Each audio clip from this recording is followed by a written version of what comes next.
All right, today we're jumping into a blockchain that wasn't built for hype, not for speculation, but for solving a massive real-world problem. We are talking about the XFin XDC Network, a platform that was literally engineered from the ground up to fix some huge inefficiencies in global trade and finance. Okay, so let's get right into it, because to really get the solution, you first have to understand just how big the problem is. I mean, global trade is what makes the world economy go round, but the financial systems that power it, well, they're surprisingly old school. Think about that for a second. Isn't that a wild question? In an age of instant everything, we can track a shipping container in real time all the way across the ocean, but the actual money for what's inside can get tied up for days, sometimes even weeks, in this super complicated and expensive financial maze. That kind of friction, it's a huge drag on commerce.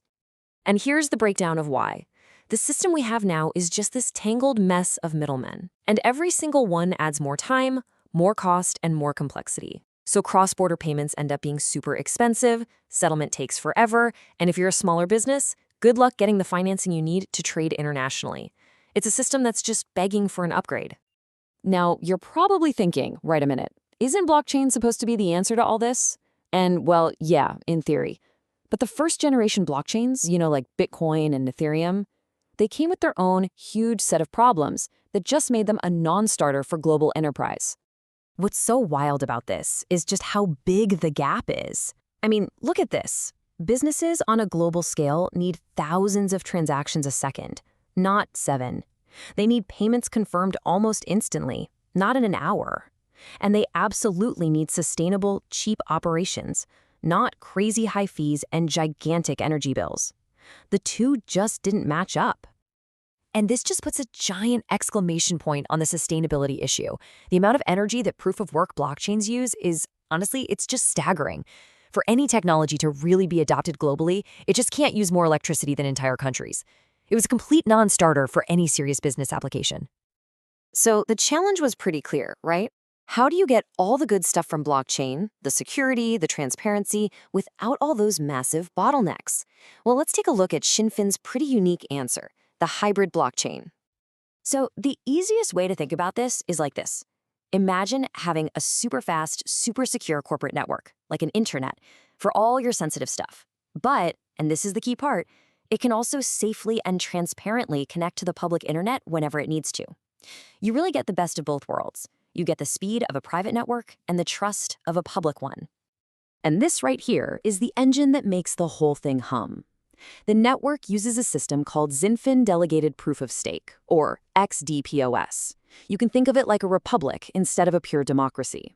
So, instead of having thousands of anonymous miners all competing and burning tons of energy, the network just delegates the job of creating and checking blocks to a select group of 108 trusted masternodes. This is what makes the entire process incredibly fast and efficient. Okay, so the system is fast, it's efficient. But is it secure?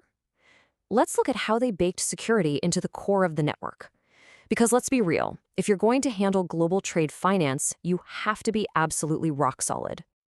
And this is the age-old question, isn't it? Gaining speed can't mean you sacrifice security. XinFin's answer is actually a really clever mechanism that's designed to stop bad actors in their tracks before they can ever mess with the chain. So how'd they solve this security puzzle? The absolute key is something they call double validation. Okay, so look at the image on the left. In a simpler system, you might have an attacker, that red circle, who makes a fake block.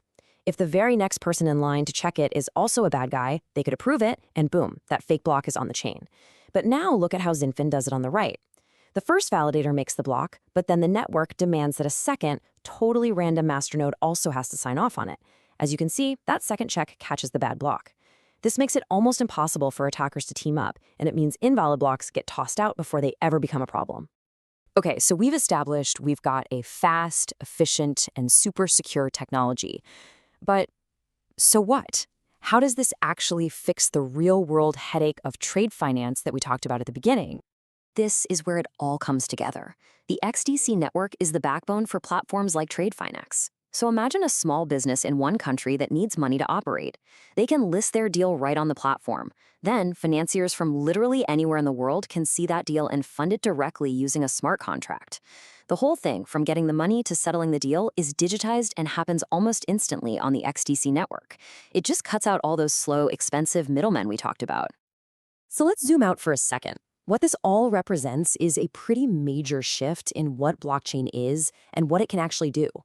We're watching it move from being just a speculative asset to becoming a fundamental tool for global infrastructure. And this quote from the Zinfin team really says it all, doesn't it? The goal isn't just about building cool tech for the sake of it. It's about using that tech to solve real problems and to fundamentally make the real-world economy work better for everyone. And they've got the performance to actually back it up. We're talking about going from that 7 to 15 transactions per second of the early blockchains to a network that can handle over 2,000. That is the kind of horsepower that real, enterprise-grade global applications actually need. So it really leaves us with one final thought. When you see a technology like this mature, when it goes from being a kind of novel but limited idea into a powerful tool that can solve these massive global-scale problems, are we actually watching blockchain move out of its awkward teenage years and finally grow up? That's definitely something to think about.